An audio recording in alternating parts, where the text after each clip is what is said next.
نهنئكم لاختياركم الموفق لإصدارات طيور الجنة. السلام عليكم ورحمة الله وبركاته. بسم الله الرحمن الرحيم. الحمد لله والصلاة والسلام على رسول الله முஹம்மது இப்னு அப்துல்லா அம்மா பாத். அன்புக்குரிய நேயர்களே, அல்லாஹ்வின் நல்லடியார்களே, சகோதரர்களே, தாய்மார்களே, வாரம் ஓர் வரலாறு என்ற நிகழ்ச்சி கூடாக உங்கள் அனைவர்களையும் சந்திப்பதில் பெரும் மகிழ்ச்சி அடைகிறேன்.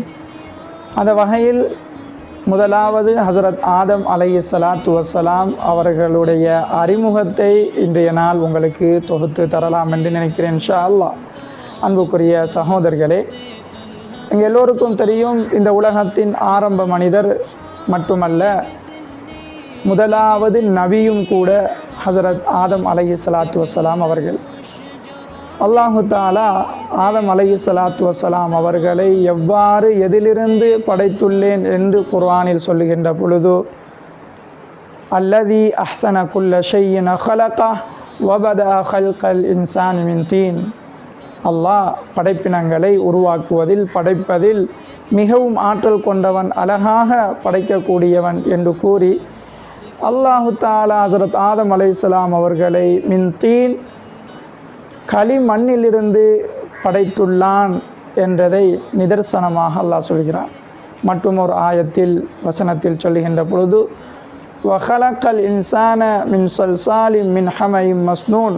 இந்த ஆலமுடைய பிச்சலம் பிள்ளைகளை, மனிதர்களை களிமண்ணிலிருந்து, அது ஈரமாக இருந்தால் சலுசலுப்பாகவும், காய்ந்த நிலையில் இருக்கின்ற பொழுது கடுமையான தன்மையுடைய அந்த மணலிலிருந்து, களிமண்ணிலிருந்து படைத்துள்ளேன் என்று அல்லாஹு தஆலா சொல்கிறான். எனவே ஆதம் அலைஹிஸ்ஸலாத்து வஸ்ஸலாம் அவர்கள் களிமண்ணால் படைக்கப்பட்டார்கள்.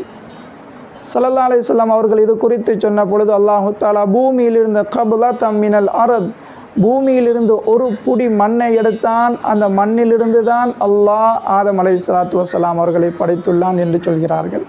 எனவே தான் மனிதர்களில் வெவ்வேறு நிறமான உடைய மனிதர்களை பார்க்கிறோம். வெவ்வேறு குணமுள்ளவர்கள், குணாதிசயங்கள், சந்தோஷமான நிலையில் வேறு, துக்கமான நிலையில் வேறு மாதிரியும் வெவ்வேறு தன்மைகள் கொண்டவர்களை நாம் இந்த உலகத்திலே பார்க்கிறோம். காரணம், அல்லாஹு தஆலா ஒரு புடி மணலில் எப்படியான மண்கள் கருநிறமானது, வெள்ளை நிறமானது, சொஃப்டானது, இலகுவான தன்மையுடையது, கடினமான தன்மையுடையது என்றெல்லாம் இருக்கிறதோ, இதே போலதான் மனிதர்களிலேயும் வேறுபட்ட நிறத்துடையவர்கள், வேறுபட்ட தன்மையுடையவர்கள் இருப்பதை பார்க்க